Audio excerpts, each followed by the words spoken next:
The morning started off like any other, except for one tiny, glaring detail. I had forgotten to do my homework. The assignment that was due for Mr. Williams' class, the one that everyone had been dreading all week, I had completely spaced on it. I had been so focused on other things the night before, social plans, a new book I was reading, and, of course, the fact that I hadn't studied for the test next week. But this homework, this one task, had completely slipped my mind.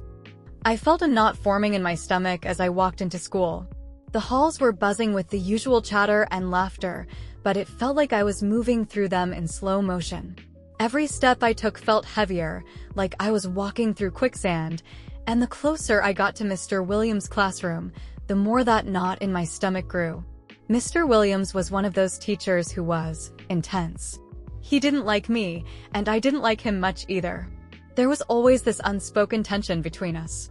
He wasn't overtly mean, but there was always this edge to his voice when he addressed me, a subtle disapproval that was impossible to ignore.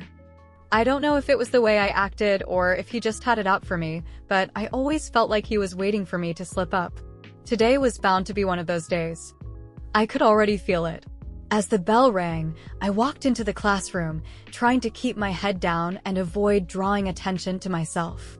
I sat at my desk, trying to focus on the notes on the board, but I couldn't shake the feeling that Mr. Williams was already watching me. His eyes were scanning the room, sharp and calculating, and then they landed on me. "Class, I'm collecting the homework now." I expected on my desk right now, he announced, his voice steady, but carrying a weight that made my heart race. I pulled out my notebook and pretended to rummage through it, hoping that somehow, magically, my homework would appear. But it didn't. It was nowhere to be found. I kept my head down as he walked past my desk, but I could feel his presence getting closer. When he reached me, I felt his gaze on me, cold and unwavering. His footsteps stopped beside my desk, and I knew what was coming. "Is there a reason your homework isn't on my desk, Miss Harper?" His voice was low, controlled, but I could hear the faintest edge of irritation. I looked up at him, my face flushing with embarrassment. I'm sorry, Mr. Williams." "I didn't finish it," I muttered, barely able to meet his eyes. He stared at me for a long moment, his expression unreadable. "This isn't the first time you've failed to turn in your work, Miss Harper. And it won't be the last, will it?" I wanted to argue, to explain that it had been an honest mistake, but his piercing gaze shut me down before I could even open my mouth. He simply turned away and continued walking around the room, collecting the homework assignments from the other students. I sank into my chair, feeling a mix of anger and humiliation. Why did I always do this? Why couldn't I just get my act together when it came to his class? After he finished collecting the homework, Mr. Williams stood at the front of the room, looking over his students with an air of authority. He was about to begin the lesson when he suddenly paused and turned to face me again. "Miss Harper," he said, his tone now even more intense. "Please come to the front of the class. You can start us off today." My stomach dropped. I knew what that meant. He was calling me up to the board, and I had nothing prepared. Absolutely nothing. I felt the heat rising in my cheeks, my palms starting to sweat. I stood up reluctantly, knowing I was about to embarrass myself in front of the entire class. As I walked to the front, I could feel the eyes of my classmates on me, some sympathetic, others barely hiding their amusement. Mr. Williams stood with his arms crossed, waiting for me to speak. "Go ahead, Miss Harper," he said, a hint of sarcasm creeping into his voice. "Show us what you've learned." I glanced at the chalkboard, then back at him, at a complete loss for words. I had no idea what to say. I hadn't studied for this. I hadn't even read the chapter. My mind was blank, a complete fog. I could feel the pressure building, the sweat starting to gather on the back of my neck. But then, something unexpected happened. I don't know what prompted me to do it, but I whispered the words to myself, just loud enough for Mr. Williams to hear. "Please, just let me get through this," I thought. He heard me. The look in his eyes shifted for a split second, just long enough for me to catch it. I wasn't sure if it was pity or something else, but before I could react, he leaned in slightly, lowering his voice so only I could hear. "Stay after class, Miss Harper." We need to talk. The classroom was empty now, and the air was thick with the aftermath of the tension that had built up during the lesson. I could still feel his presence in the room, the weight of his eyes on me even though he hadn't said a word in what felt like an eternity. I had never stayed behind after class before. Usually, the school bell would ring, and I'd rush out of there to avoid whatever awkwardness might follow. But today it was different. The moment he'd asked me to stay, I could feel my stomach churn, but I had no choice but to obey. I watched as he slowly walked toward the front of the room, his footsteps deliberate, each one echoing in the silence. It seemed like time had slowed down. "Miss Harper," he finally spoke, his voice steady, but something about the way he said my name made my heart race. "You know that you've been slacking off lately. This isn't the first time we've had this conversation, and I'm not one to let things slide." I nodded, unable to look him directly in the eye.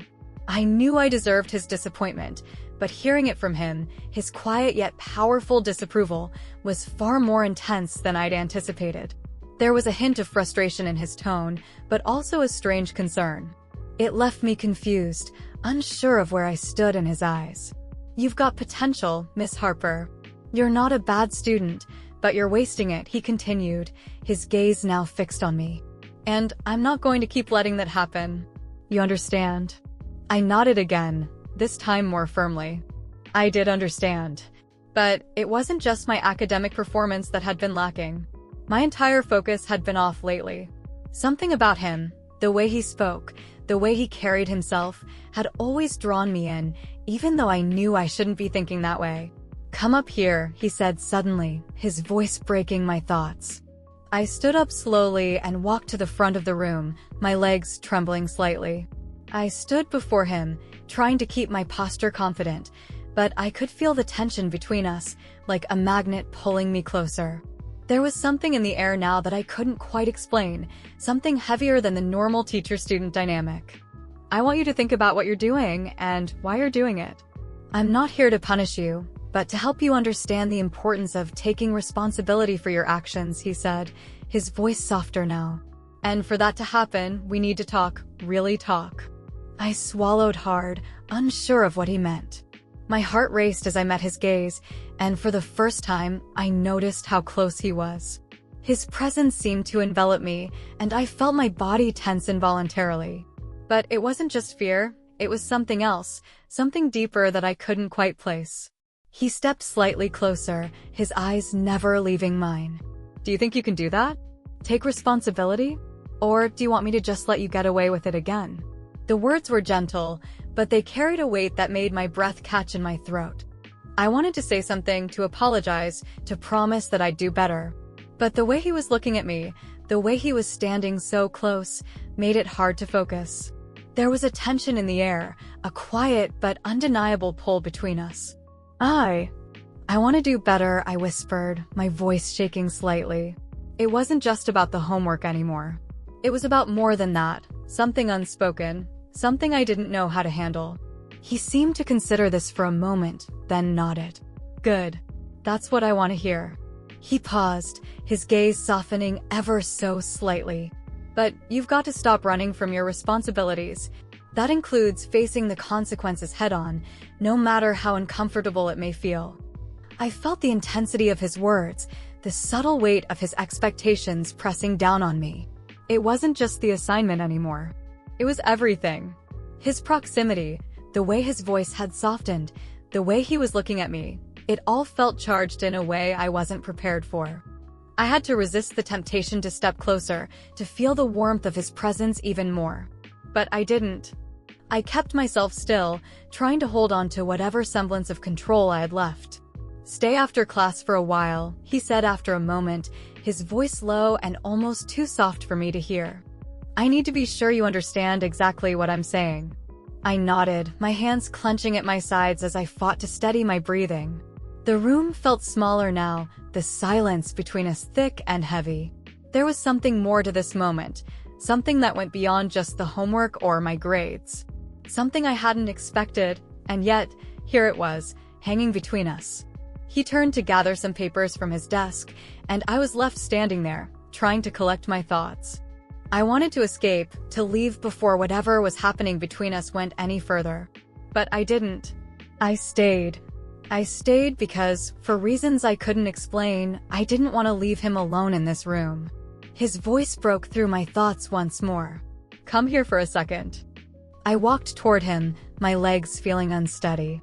He motioned for me to sit down in the chair next to his desk. I sat down, still feeling the heat of his gaze on me, but I didn't look up. I couldn't. It felt too personal, too raw, and I was afraid of what might happen if I did.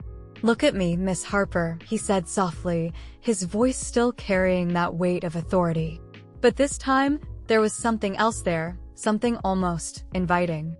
I hesitated, but eventually I raised my eyes to meet his. There was a flicker of something in his gaze, something I couldn't identify. Something that made my heart race in ways I hadn't expected.